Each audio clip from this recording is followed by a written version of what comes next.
Hi guys, welcome to ThrustZone.com. This is Mohit Soni. Right in front of you is a very good looking Skoda Kushaq. Yes, we love the design of the Skoda Kushaq here. This is obviously our first take on the car. Apart from like anybody else, this is the first time we are looking at the car in person, in flesh, and in the outside world under the grey sky.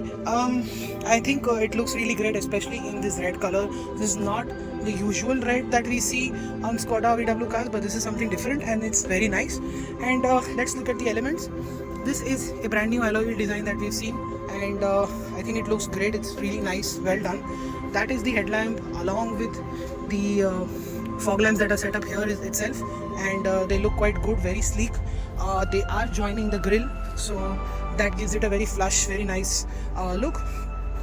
Side profile, well, a typical European and one of those many SUVs that are sold throughout the world. It carries that heritage and legacy of those SUVs. It looks like a it looks like a mini version of the VW Atlas that is sold in the United States market, and I think that is fantastic to have on the Skoda Kushaq, because we've been seeing those photos for a really long time, and when that version comes here to the Indian market, I think that's a great global design that you're getting here, which is very timeless and classic at the same time. Coming at the back, it's got a typical Skoda look. So you've got this C-shaped headlamp and the Skoda badging along with the Kushaq badging that is seen here. And yeah, it's a well-proportioned car. The wheelbase is quite long, and it may not be very high on height, but I think it is a mid-size SUV segment, which is falls in that bracket rather well. And this also kind of makes its own segment between the sub 4 meter and the 4.4 meters, because this is around 4.3 meters long, and it carves its own niche. It's not necessarily that it should meet the requirement of the the requirements of the means to take on the Creta and the Seltos and the Duster and the Kicks and other SUVs in that segment. Since we're done with the exterior, let's get inside the car. So let's go inside, but before that, let's start with the features list. Usually when we unlock the car, let's lock it. As you can see, it's got power folding mirrors, and then unlock it. It unlocks, but when I continuously press the unlock button, the windows and the sunroof should open like any other VW car, but sadly it doesn't happen here. So Skoda has omitted on that very important legacy feature that the car is known for. But anyways, this gets keyless entry and go, so that is great. And there's a push button start in a place which I like the most. Getting inside, as you can see, let's start up the car. These are analog dials, of course, and the features can be scrolled from here, and if you press this button, you can have whatever you want. Telephone from this button here, so you can have the telephone, you can have the music that you're listening to here, and then just press this button here and it says the device is not connected, so you'll see music here. But most of the time, I guess, you are going to have driving data, and as you can see average fuel economy, constant fuel economy, digital speed, average speed. This is the trip. Since the trip, as you can see, since refuel, it automatically trips, so that is fantastic. Travel time, range, it was showing 650 when it came to us with a full fuel tank, and now it's showing 400 after doing 240 kilometers. And of course, this is the massively inspirational and very good looking steering wheel. I think this is one of the best steering wheels that we've come across in a segment like this, from a segment above and below. It really looks good. The 2-spoke design, we've got some space here also, so it looks really great. The buttons also done really well. This scroller sort of is very Skoda, but it also is very Porsche at the same time. And that is the air care, or let's call it climate. It is climate control. It's a very nice touch sensitive thing, and I think this works really well. It's very easy to use. I got the hang of it really quickly. Got 2 charging ports here, a wireless charger which is actually works quite well, and of course the party piece, the ventilated seats. They are much better than any other car in this segment, I can assure you, because the blower from the seat is really fast and it works really quickly. So great job in getting that done. And that's how it is. And this is the screen. It's also pretty good. it's got a bit of an issue where if you connect your phone, it connects to the telephone part, it does not connect to the media part automatically. So you'll have to go inside the phone, connect, and then click on this button to play your music. This is something that Skoda has missed coding in. And you've got things here along with the phone system that is here. Then go into home, and then you can see this is what the Skoda Kushaq displays here. Notifications, vehicle status, you name it, everything is here. Skoda is offering you these 4 apps to inbuilt apps. I'm sure a lot of other apps are also coming in. Android Auto works quite well. It's wireless, just like Apple CarPlay. It's a great thing to have when you are on a trip. You need your phone's navigation, and it displays exactly what is displayed on the phone. So that's brilliant. And glove box quite big, cool, but sadly not lit.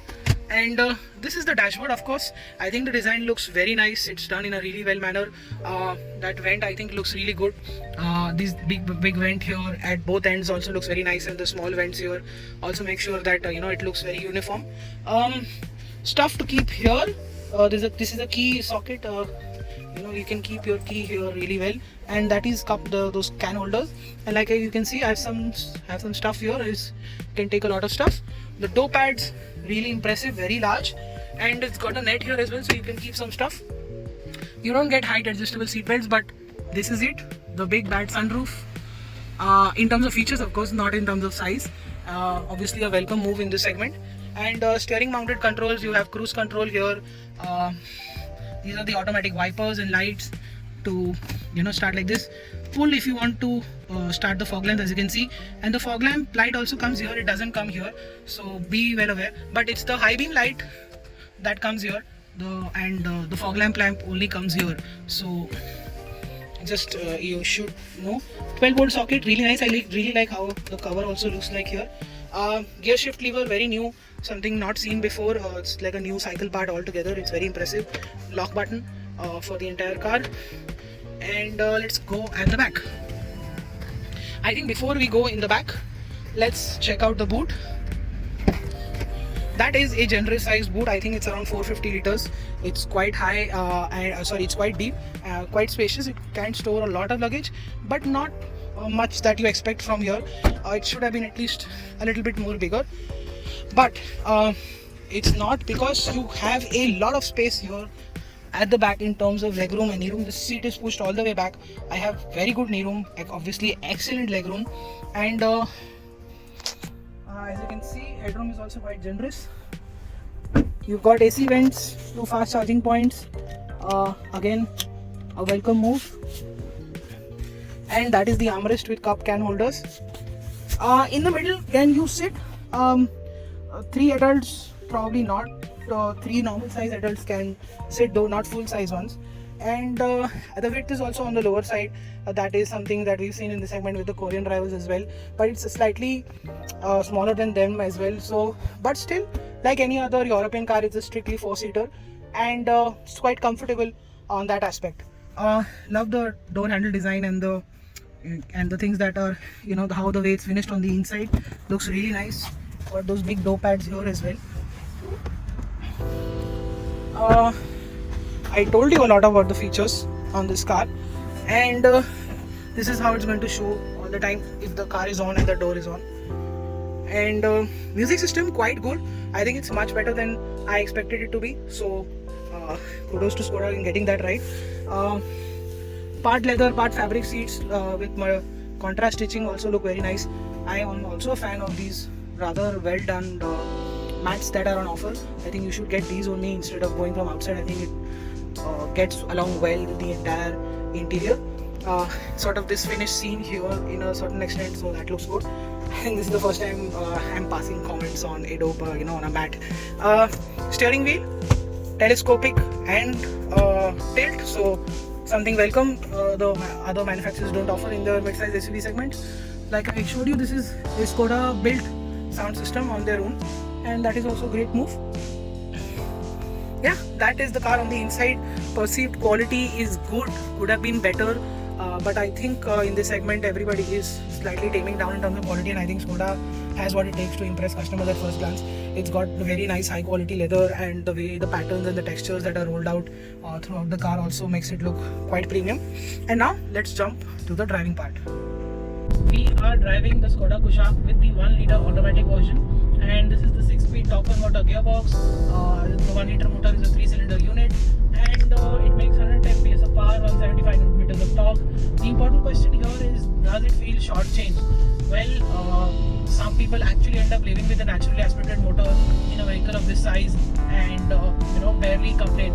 This clearly feels like a step above in the same segment, because there is of course this is a turbocharged motor, so you do get that rush of torque, you do get that SUV feel out of the Skoda Kushaq, even with the 1 litre version in manual or automatic that we're driving here. Because with the well done powertrain, which means that the gearing is spot on, the tailored power band is very impressive, you get good mid-range and very good top end too. Will I call this engine a performance oriented engine? Well, yes, but in a car of this size, not really. It's not even adequate, it's above adequate. So that is a very good feeling, that does give you that premium feel that Skoda is trying to offer here, because you do get above average performance, and I think that is something that most people look forward to, and the 1 litre offers that, and that is fantastic because they already have a very good motor, which is the 1.5 also, which we'll come to in a bit when we drive that. But what I can tell you is that performance is above average. There is good mid-range and top-end power, and you can happily live with this car.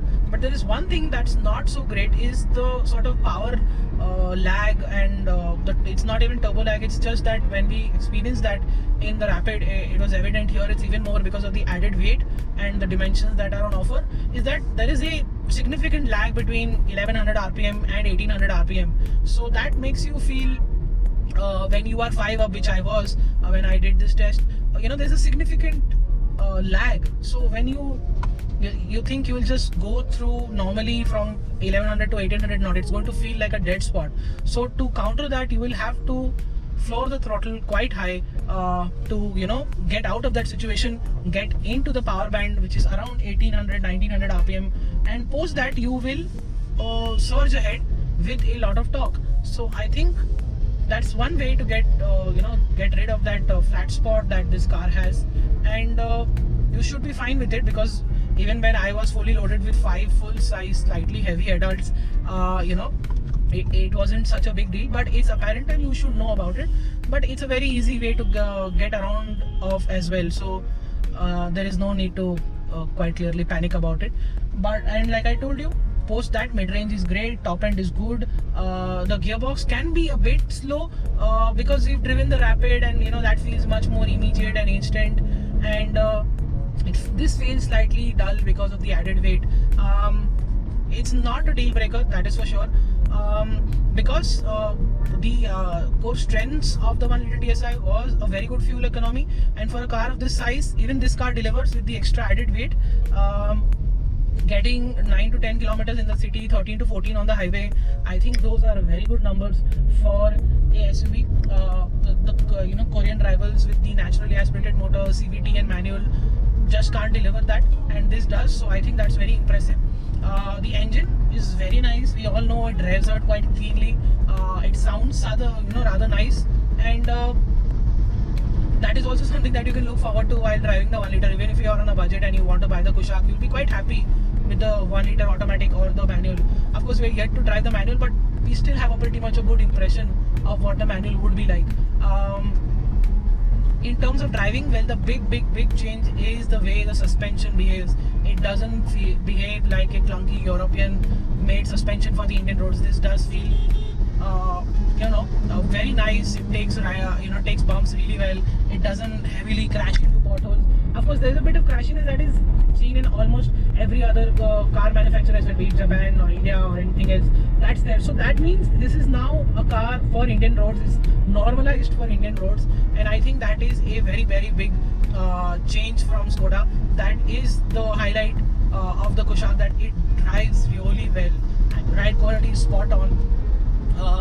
Even the body roll to ride quality balance that we always see is also well controlled. Obviously, I am seeing a bit more body roll than I expected, but it's all right. It's still well in control. It's still fun to drive, and like keen drivers say, body roll is actually showing you how good the car can be on a daily basis. So thumbs up to Skoda to getting the balance right. Even if we expected slightly more sportier, but I'm sure sporty variants can come. You can put big alloy wheels and make it even go faster, but only if you are into a racetrack kind of thing with an SUV, which you shouldn't be anyways. The other important part is, of course, the steering. That is something is taken us by surprise, not in a not so good way, because the steering is very light. It's precise. You can tell it to do whatever you want to do, but the feedback is not that impressive. It's light on the highway. It doesn't weigh up well on high speeds, but obviously there is more than enough confidence for you to push this car, just like how you would do with any other European car. So it's just that the steering feedback is not that impressive. The brakes, well, I think that would have been more powerful too. We expect disc brakes on all ends from cars like this, but then the Kushaq is made on a budget, and but despite that, the normal setup that we are also used to, which is the disc at the front and drum at the back, is not bad. It's good, but it's just that again we expected something more sharper and better. What else can we tell you about this powertrain and the drive and handling part? Well, pedal bite is impressive, throttle response is good, fuel efficiency is great. Of course, we expected a bit more of everything, but then again, that's how it is. And with the Skoda Kushaq here, it doesn't disappoint, and that's the main highlight. I think that's it, and now let's conclude our thoughts on the Skoda Kushaq. So thank you so much for watching this video, guys. Hit that notification bell, subscribe to our channel, like this video, comment if you want to ask anything, and do not forget to subscribe to our channel. Thank you so much for watching, and goodbye.